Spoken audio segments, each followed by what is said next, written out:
and welcome back. Here's another little really quick video for you today, a little bit more about course management and how to just get your scores a little bit lower. So most of you will already know, but just to confirm again, the biggest correlation in statistics in golf is between the number of greens you hit in regulation versus your score. It's a really tight correlation. So if you're someone, for example, who wants to break 90, so to shoot in the 80s around Woking, you only need to hit 5 greens in regulation on average over a season, and you will start breaking 90 more often than not. Obviously, there are days when you're going to have lots and lots of putts and fewer or whatever, but on average, to break 90, you need to hit 5 greens in regulation. To break 80, you need to hit somewhere between 8 and 9 greens in regulation, and to play off scratch, you only need to hit 12 greens in regulation, because obviously at that level, the short game and the putting gets better as well. Interestingly, PGA Tour pros only average about 11.5 greens per round in regulation, just because of their fantastic short games, and they're generally hitting the ball right at the flag, even if it's on the edge of the greens. Which brings me on to this point. Have a look at this hole here. I'm at Torrey Pines on the 18th. I've just chosen it because it has a good selection of hazards here. I've got a shot of 140 yards, playing 1 yard uphill, and you can see the green here is quite small. 140 yards for me is a fairly good, well-struck 9-iron. It's about all I can get out of it. And there's 6 yards of green from the front edge of the green to the flag. So I've got 134 to cover the distance, if you like, to safety over the water, and then 140 flag.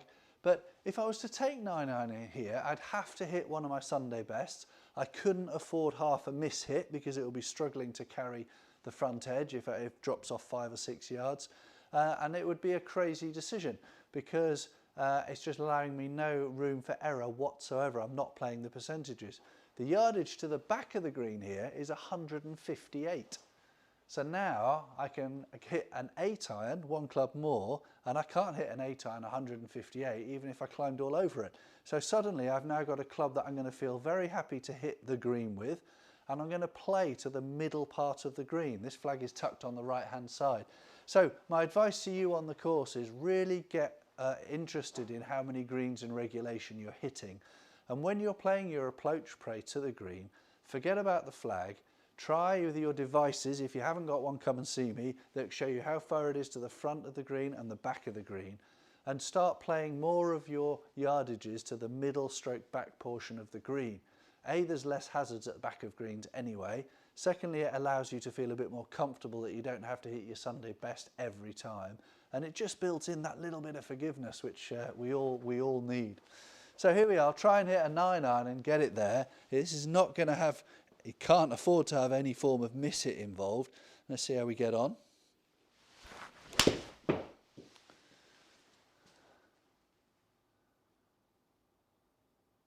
Okay. So on this occasion, I just made the distance. I'm just about pin high, but I did draw that a little bit, so it went a bit further than normal. But now I can have a much stress-free existence with my 8-iron. I know I've got plenty of club to cover the water. That's not in my thinking at all. And I'll just play to the middle of the green, just past the flag here. Much more easy swing. Okay, it's going to go a few yards past the flag, but it was never in danger. Carried 145. So you can see it's actually closer to the pin as it happens, because I had to force my 9-iron over here, whereas my 8-iron was comfortably just past the flag in the middle of the green for distance. So take that tip to the course, play for the middle of the greens to the back of the green, take plenty of club, so allow yourself that chance to hit not your perfect shot every time, and try and mark on your scorecard how many greens in regulation you are hitting during the round, because it's extremely strongly correlated to what your ultimate score will be. And if you start getting up to 8 or 9 or more greens in regulation per round, you should be, if you're not already, a single figure golfer. If not, you must have a bad short game, so you need to come and see me. All right, thanks for watching. We'll be back soon. I hope that helps.